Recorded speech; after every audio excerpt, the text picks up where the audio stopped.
Hey, listen, we're all kind of terrible and awful and lame. I'm getting that out of the way real early because I know we're all thinking it. Some days you just wake up feeling like Neo at the beginning of the Matrix. But I don't want to be stuck doing a boring day job. I want to be Neo at the end of the Matrix, doing cool flips and jumps. Unfortunately, life isn't like that. You don't just meet fantastical strangers with multicolored pills every day. So what's a loser like me to do? Play video games. In the cyber zone, you can do pretty much anything you want. Do you want to be a cool knight on an adventure? You got it, Chief. Ever fantasized about morphing into one of those cars from the movie Cars? Not my cup of tea, but go for it, I guess. Maybe you want to do something illegal, like perhaps committing Grand Theft Auto? That's also one of the games. The point is, unlike books, TV, and movies, video games are much more dynamic and effective when it comes to letting you escape from the real world. They let you feel powerful, which isn't exactly the easiest task to pull off. This begs the question, how exactly do video games make you feel stronger? There's a bunch of tasty empowerment models in games that vary depending on the genre or the task at hand. The first one we'll be looking at is something I like to call static strength. The static I'm talking about in this case means unchanging. Not like, oh look at me, I got lightning powers. Fucking idiot. The best way to explain this model would be to use a game as an example, and who better to look towards than everyone's favorite little plumber, Mario. Whether 2D or 3D, this guy only really cares about running, jumping, and maybe riding some dinosaurs. Rarely does Mario ever get stronger as the game progresses. He just gets better. Or rather, you get better at puppeting his Italian meat all across the Mushroom Kingdom. Though the occasional power-up gets dropped on him every now and again, no amount of mushrooms will beat the game for you. It's figuring out how to do the long jump, or wall kick, or how to do watch for rolling rocks in half an A-press. The player gets better at the game by becoming more comfortable with the controls. Plain and simple. Empowerment model numero dos is a little more linear than the previous, setting its focus on numbers. This one goes out to all you mathletes in the crowd. It's the number go up model. This one tends to be employed in RPGs, or role-playing games for those of you not in the know, in which you fight enemies to gain experience. If you gain enough experience, then you level up and get stronger. Why? Because the number go up. The player character and their party all have numbers associated with them. Stuff like strength, dexterity, luck, craveability, etc.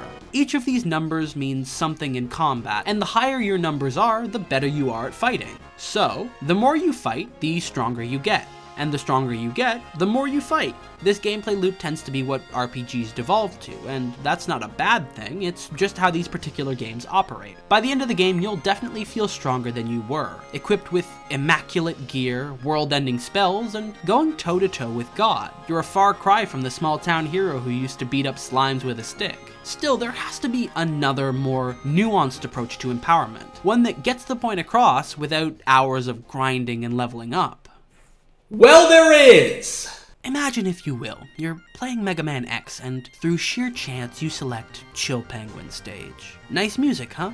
After spelunking through a weird techno ice cave, you come across this strange looking tube and oh man, there's Dr. Light.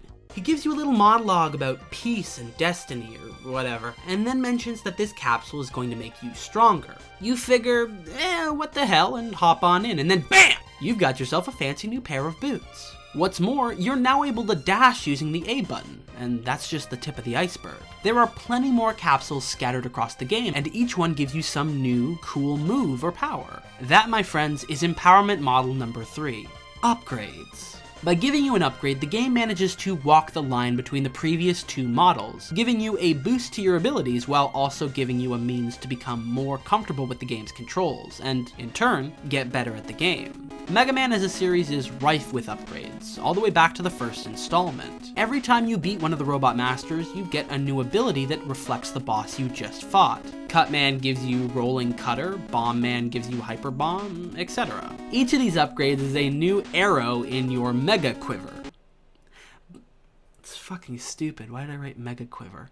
But what's more, each of these abilities gives you an advantage over one of the robot masters. Gutsman is weak to Hyper Bomb, Cutman is weak to Super Arm. Each of these bosses has a weakness, which allows the player to take on each of these stages in a specific order to make things easier. What once felt like an unbeatable boss is now a cakewalk thanks to a single upgrade. That's how the game makes you feel stronger. Mega Man doesn't own the concept of upgrades though. No sir, that would probably be illegal. There are countless other games that employ this same strategy to make you feel stronger.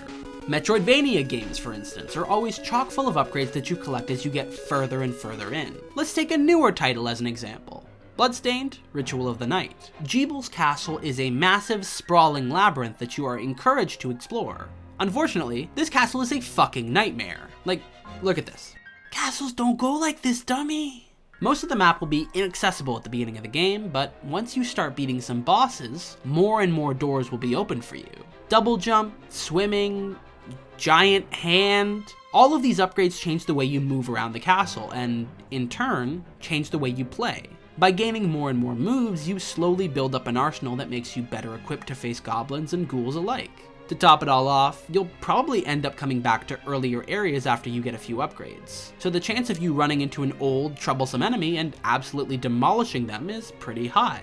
Now that might be due in part to the RPG elements that the game employs. Yes, there are in fact some numbers in this one, but more importantly, you will now feel more comfortable and capable exploring these old areas. That's where the strength in this particular title comes from. It's familiarity and mobility. If exploration is your game's thesis statement, then the more you know and the more you're capable of knowing will make you more powerful. Now, when talking about player empowerment, I would be remiss not to at least mention character action games. I've already discussed most of this in my video about rivals and character action games. I recommend giving it a look if you're interested in learning more. Plain and simple though, these games are all about living that power fantasy, which is why most of the characters in these games are outrageous style beasts. Cutscenes and visuals in the game tend to set the bar for the player, encouraging them to step up their game in combat. But it's not exactly like you can come out the gate as Dante doing stuff like this. You've got to unlock moves and, you guessed it, upgrade your character in order to improve. Then, by the end of the game, you'll be pulling off 6 stunts and combos like it's nobody's business. We've seen 3 models so far that help build a player up, but what about breaking them down? Surely for all the work games do to empower us, there must be those that go against the grain and make us feel weak. Well, there's quite a few. In fact, a whole genre of games meant to make you feel defenseless and alone and scared.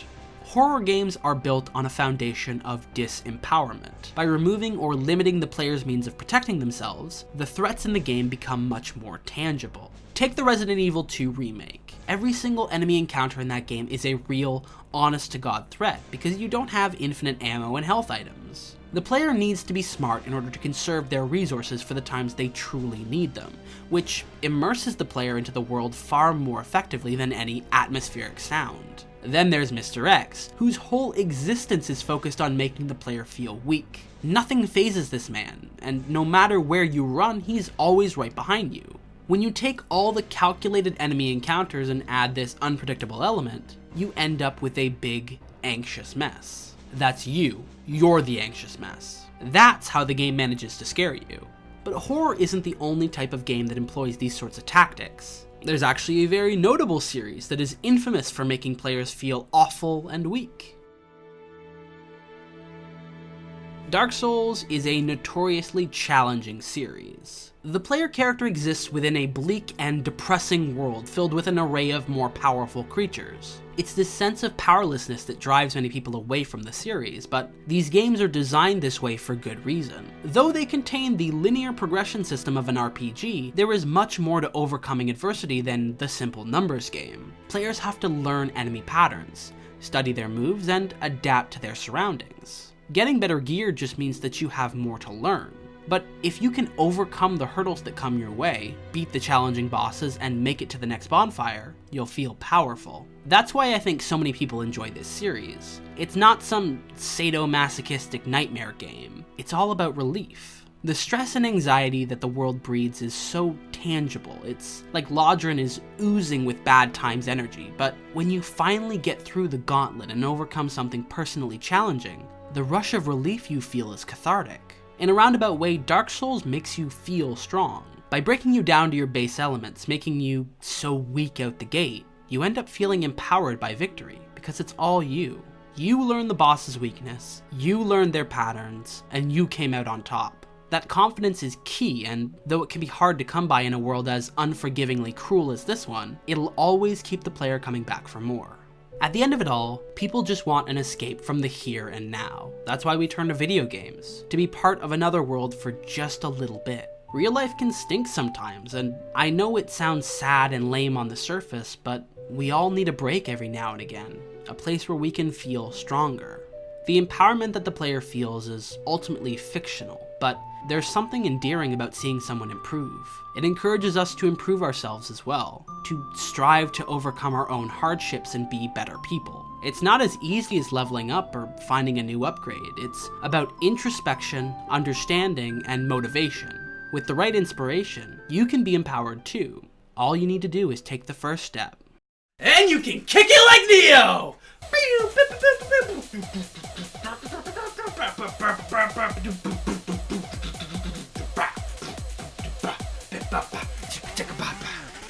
Thank you so much for watching this video. If you enjoyed it, leave a like, and maybe subscribe to our channel for more content like this. If you want to stay up to date on all the goings-on of the Digital Dream Club, you can follow us on Twitter at DigiDreamClub. We post updates for new videos and announcements for other dumb stuff that we do. We also have a Digital Dream Club Discord. If you'd like to join that, then we have a link down in the description. Thank you again for watching, and I hope you have a really awesome day. See ya!